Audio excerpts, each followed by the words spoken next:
Ada sekitar 3,33 juta orang Indonesia menjadi penyalahguna narkoba. Pertanyaannya, bagaimana cara untuk memberantas kejahatan narkoba itu? Stand by. On the record. Halo pemirsa Antara, selamat datang di podcast Antara on the record. Apakah pemirsa Antara familiar sama istilah P4GN? Ini kalau dijabarkan, P4GN itu adalah pencegahan dan pemberantasan penyalahgunaan dan peredaran gelap narkotika. Ini memang agak panjang karena merangkum banyaknya spektrum, juga berbagai aspek yang masuk dalam upaya untuk memberantas narkoba di tanah air gitu ya. Dan tentu saja banyak yang bisa digali dari upaya P4GN ini. Untuk itu kita akan ngobrol di podcast kali ini dengan Kepala Badan Narkotika Nasional BNN RI, Bapak Martinus Hukom. Bapak Martinus, bagaimana kabarnya Pak? Assalamualaikum warahmatullahi wabarakatuh. Waalaikumsalam. Bagi pemirsa semua, terima kasih telah mengundang saya di sini. Ya, kabar saya baik-baik saja. Kabar baik ya Pak. Ya, mudah-mudahan kita semua baik-baik saja di tahun Tentunya 2025. itulah spirit yang pastinya kita perlukan ya Pak untuk melakukan pemberantasan terhadap narkoba ini. Dan kalau bicara soal pemberantasan narkoba ini, angkanya tadi Pak 3,33 juta. Itu per 2023 ya Pak 2023. surveinya. Dan ini sih secara prevalensi memang tercatat 1,73% dari seluruh jumlah penduduk di Indonesia gitu Pak. Tapi kan kalau kita melihat secara angka realnya ini kan bukan sesuatu yang bisa kita sebut kecil juga ya Pak ya. Tapi dari angka ini, dari BNN sendiri melihatnya seperti apa sih Pak? Oke, saya melihat angka ini bukan sekadar angka, tapi saya melihat bahwa angka ini bagi kita adalah satu potensi pasar bisnis haram tersebut, sehingga sebagai Kepala BNN saya beserta jajaran wajib untuk melakukan penekanan terhadap angka ini sehingga turun serendah-rendahnya. Iya. Karena apa? Kalau kita tidak menekan, maka pasar ini akan berkembang. Seperti kita ketahui bahwa survei kita mengatakan bahwa mengapa orang pertama kali menggunakan narkoba, itu pertama adalah penasaran. Terutama anak remaja ya, penasaran, dan kemudian mereka ditawari oleh teman usia sebaya, teman sepermainan, teman selingkungan permainan atau bahkan lingkungan pendidikan.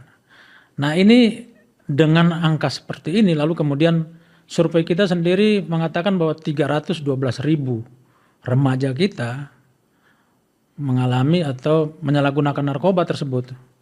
Maka fenomena mengajak teman, fenomena ingin atau penasaran, ingin rasanya seperti apa narkoba itu. Ini fenomena yang harus kita kita negasikan, kita kurangi. Maka dengan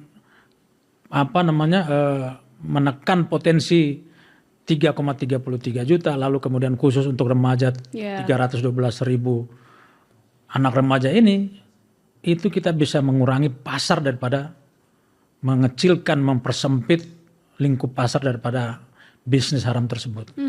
Karena kalau saya mengutip nih ya statement Bapak begitu, Indonesia kan menjadi pasar yang besar untuk bisnis haram narkoba, kemudian juga sekaligus menjadi produsennya begitu ya Pak. Dan kalau kita lihat dari 3,33 juta ini, 312.000 adalah remaja. Kemudian sisanya kalau menurut data BNN kan usia produktif gitu ya Pak. Sementara kita mau menghadapi Indonesia Emas 2045 begitu. Indonesia 100 tahun. Tapi kalau ada kecanduan narkoba seperti ini agaknya sulit juga nih Pak. Ya itulah, terus terang saya sebagai Kepala BNN yang berada langsung di bawah Presiden, saya melihat bahwa Bapak Presiden kita, Bapak Prabowo ini betul-betul mengangkat isu narkoba ini menjadi isu yang sangat krusial, isu yang sangat serius. Kenapa? Dari kacamata beliau, saya yakin dari kacamata beliau sebagai seorang mantan militer, beliau dapat melihat bahwa narkoba ini bisa saja menjadi salah satu sarana untuk melemahkan ketahanan masyarakat, ketahanan negara. Dengan merusak moral, dengan merusak generasi muda, maka apa yang kita cita-citakan generasi emas atau Indonesia emas tahun 2045 ini menjadi satu kesia-siaan kalau kita tidak mulai dari sekarang untuk menekan. Dan beliau mengetahui itu persis, dan dengan program prioritas beliau ini, kita hari ini sedang bergiat bersama-sama di bawah koordinator Menteri Politik dan Keamanan membuat salah satu dari 7 DES kalau tidak salah, DES anti narkoba ini, dan inilah yang kemudian kita akan kuatkan elaborasinya untuk menutup setiap celah-celah kelemahan-kelemahan negara ini dari intervensi atau penyelundupan narkoba tersebut, termasuk di dalamnya bagaimana menguatkan ketahanan masyarakat kita, menguatkan basis dan benteng moral masyarakat kita, terutama anak-anak remaja yang di dalamnya mereka ini adalah pewaris daripada masa depan kita. Nah itu kira-kira seperti itu. Iya, dan kalau bicara, Bapak tadi sudah menyinggung soal satu kata, penyelundupan narkoba begitu. Ini adalah satu barang haram yang memang kita hindari bersama gitu ya sebagai masyarakat bangsa Indonesia. Nah, tapi belakangan ada juga kita melihat satu keputusan dari presiden begitu ya, bahwa untuk mengembalikan tahanan kasus narkoba yang memang cukup menyita perhatian gitu. Ini sejak 2015 ada Mary Jane dari Filipina begitu. Kemudian ada juga kasus Bali 9 dengan 5 orang yang tersisa mendapatkan penghukuman yang kemudian diekstradisi juga ke Australia gitu Pak. Kalau dari pandangan Bapak sebagai Kepala BNN melihat hal ini seperti apa sih Pak? Apakah ini nggak akan menjadi satu preseden begitu ya dalam nanti kita menegakkan hukum untuk para pelaku penyelundupan narkoba misalnya? Ya, yang pertama saya ingin jelaskan bahwa kebijakan presiden itu adalah kebijakan politik dan strategi. Jadi kami sebagai pembantu-pembantu beliau kita harus mendukung itu yang pertama. Yang kedua, mengekstradisi bukan berarti melepaskan. Artinya ada undang-undang atau ada aturan-aturan yang membingkai itu dalam proses ekstradisi itu sampai kepada bagaimana mereka melaksanakan hukumannya di sana di Australia. Dan yang ketiga, mereka sudah melaksanakan hukuman yang sudah cukup lama di dalam penjara. Itu juga menjadi pertimbangan. Dan yang terakhir adalah bagaimana beliau membangun hubungan harmonis negara-negara sahabat dengan memberikan bukan pengampunan. Kita harus catat itu bukan pengampunan, tapi sekadar mengekstradisi untuk para tahanan ini atau para narapidana ini untuk melaksanakan hukuman di tempat kelahirannya atau di negara mereka lahir, ada negara di mana mereka tumbuh dan besar di sana. Saya pikir ini satu kebijakan yang sangat luar biasa yang selama ini belum pernah terjadi dalam kepemimpinan yang lain, dan kita harus menyambut baik ini. Ini bukan merupakan satu kontraproduktif dari penanganan narkoba di Indonesia, bahkan menurut saya adalah bersifat sangat progresif dalam penerapan hukum-hukum kita. Kira-kira seperti itu. Sifatnya progresif begitu Pak. Tapi untuk ke depan, misalnya ada kasus serupa penyelundupan narkoba, dari BNN sendiri akan seperti apa sih sebetulnya fokus atau hal-hal yang akan dikejar nih dari para pelaku kejahatan narkoba ini Pak? Ya, kebijakan tidak akan lalu menghapus strategi kita menangani narkoba. Kebijakan adalah suatu pertimbangan etis, moral, politik. Tapi kembali lagi kepada pertanyaan tadi bahwa ketika kita menghadapi kasus-kasus serupa, ya kita tetap melakukan penangkapan. Buktinya kita terus menangani isu-isu narkoba yang juga atau kejahatan-kejahatan narkoba yang juga dilakukan oleh orang asing yang ada di Indonesia. Hari ini Barreskrim baru saja membawa kembali ke Indonesia salah satu buronan yang warga negara asing kalau tidak salah, Ukraina. Ini bentuk dari komitmen negara untuk tetap terus menekan mereka. Yang penting kita jangan boleh main-main dengan undang-undang. Kita terapkan undang-undang seperti apa adanya. Ya. Dan kalau bisa saya mengutip statement Bapak juga bahwa di 2025 ini BNN akan melakukan satu pengejaran yang tidak terputus gitu ya Pak terhadap para penjahat narkoba begitu. Ya. Ini masuk ke dalam background Bapak juga kan Bapak lama nih di kepolisian di Densus 88 anti teror begitu ya. Apakah ini ada satu hal yang terbawa begitu ya prinsip-prinsip yang dipakai dari hal itu melakukan pengejaran terhadap para penjahat narkoba nih Pak? Ya, jadi saya melihat bahwa struktur kejahatan dari narkoba dan struktur kejahatan dari teroris ini adalah hampir mirip. Sama-sama trans organized crime Oke. yang kejahatannya lintas batas, lintas provinsi, dan mereka pada prinsipnya terkendali, terstruktur. Bedanya antara terorisme dan narkotika, kalau terorisme tersentral dalam hanya beberapa faksi. Oke. Tapi kalau narkoba dia tersentral tapi berbagai-bagai networking.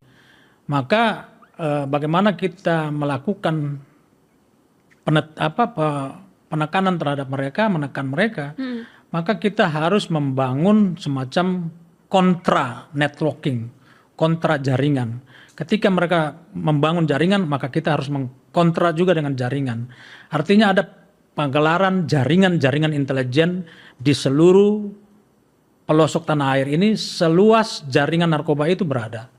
Dan saya punya pengalaman ketika kurang lebih 23 tahun menangani terorisme. Oke. Saya melihat bahwa pengejaran yang tidak terputus dengan pagelaran intelijen di mana-mana ini adalah suatu kekuatan yang sangat ampuh. Dan ini saya mendapat dukungan moral dari Pak Presiden karena dalam suatu kesempatan, saya lupa pada saat itu beliau bicara di mana, beliau bicara bahwa untuk mengejar koruptor, mengejar narkotika, penjahat-penjahat narkotika, penyelundupan dan lain-lain itu harus ada kekuatan intelijen. Maka ke depan 2025 ini fokus saya adalah penguatan intelijen, menggelar jejaring intelijen itu di wilayah-wilayah rawan dan pengejaran 1x24 jam dalam 1 minggu, sepanjang bulan, sepanjang tahun seperti yang kita lakukan ketika menghadapi terorisme dan itu cukup efektif.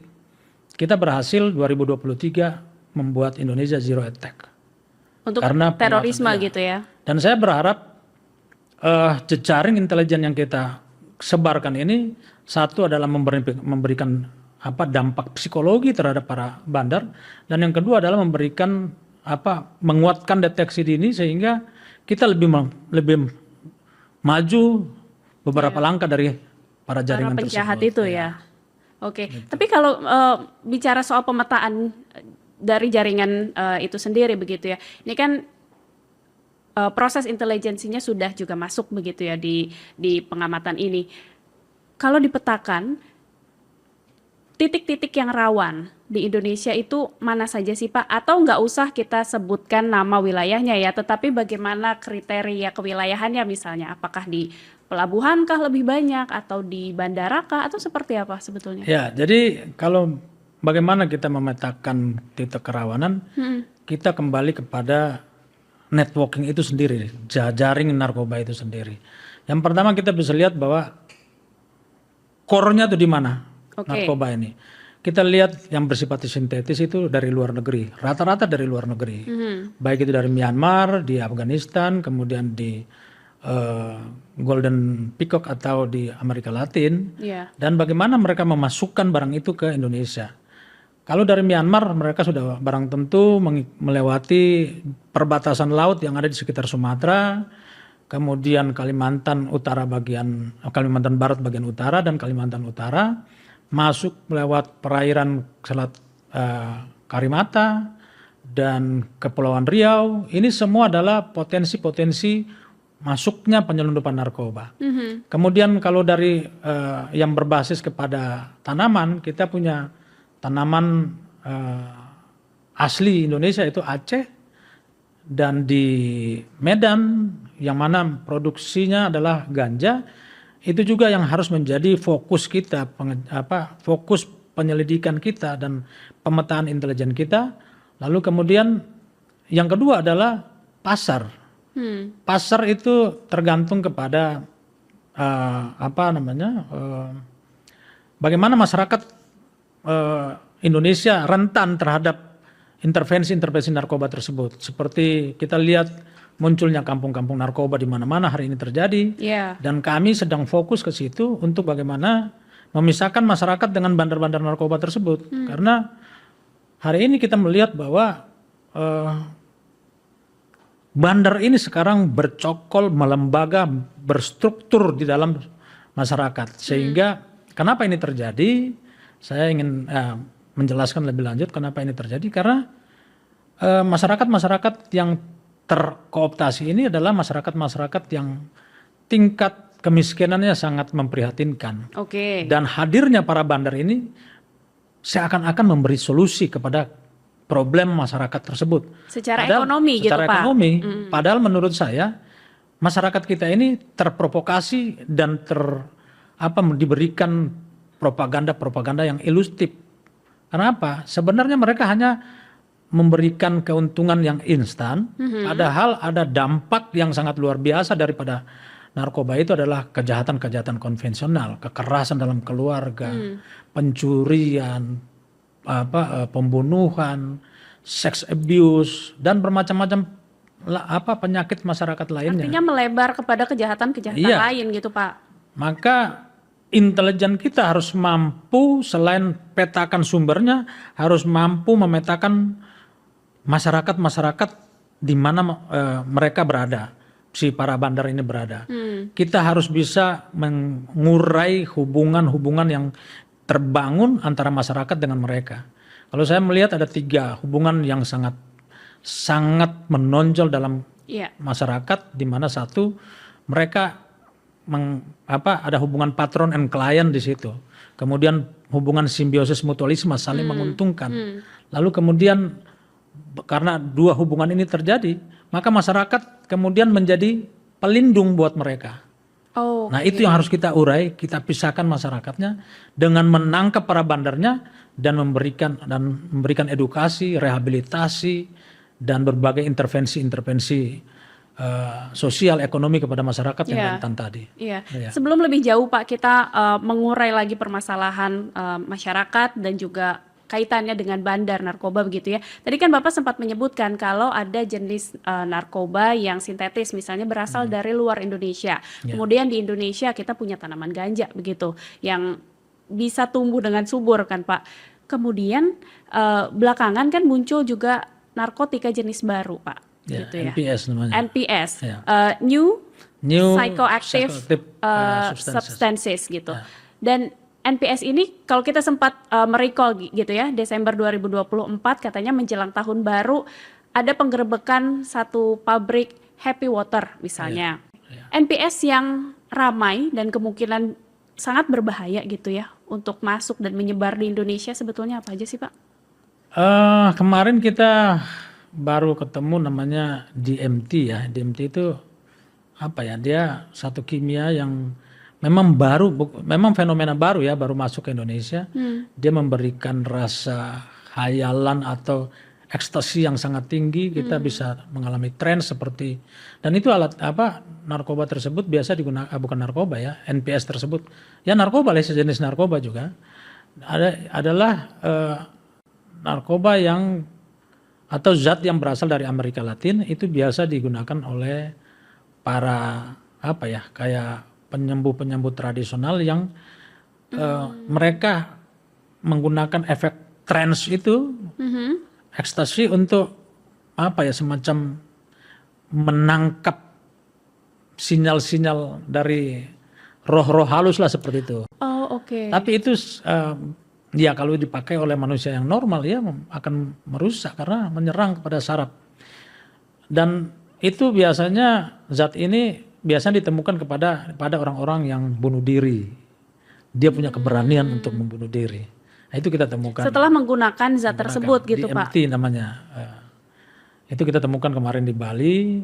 Dan masih banyak seperti pentenil, kemudian ketamin. Itu juga sekarang lagi rame di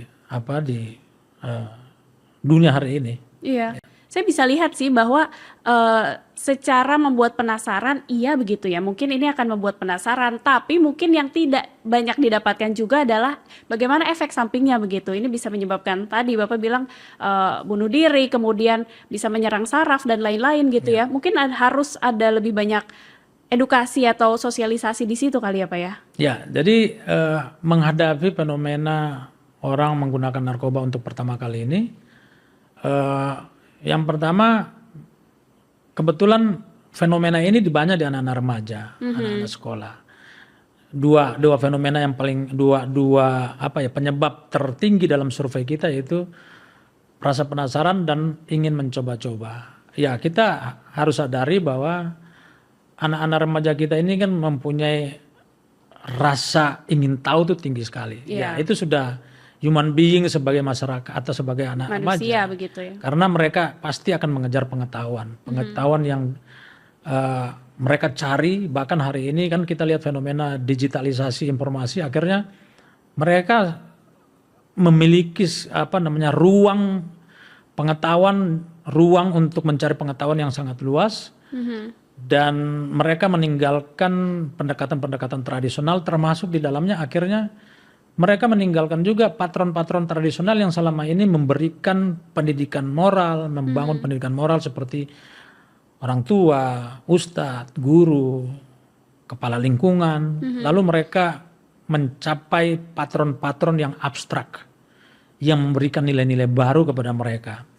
Nah, inilah yang harus kita antisipasi betul, sehingga dari pendekatan BNN hari ini kita masuk kepada lingkungan keluarga, membangun ketahanan keluarga bersama-sama Pemda setempat, melibatkan PKK, melibatkan ibu pengajian, kelompok-kelompok pengajian, melibatkan pendidikan. Kita masuk juga ke dalam kurikulum pendidikan dengan ikut bersama-sama membangun atau mewujudkan memberikan informasi tentang narkoba dalam lingkup kurikulum pendidikan. Artinya itu adalah bagian dari pencegahan mungkin Pak, pencegahan. untuk para